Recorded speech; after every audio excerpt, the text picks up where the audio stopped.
Selaku pimpinan daerah kami mengajak semua pihak, terutama kalangan muda, Gayo, mari terus berkarya membangun negeri yang kita cintai ini.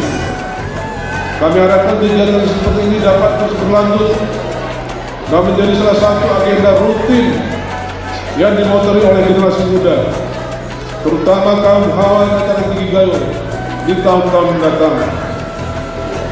Kemudian dengan mengucapkan dan markah ridho dari Allah Subhanahu wa taala, saya mengucapkan alhamdulillahirabbil dengan gelaran kegiatan festival Hijab tahun 2021 dengan resmi kami nyatakan ditutup.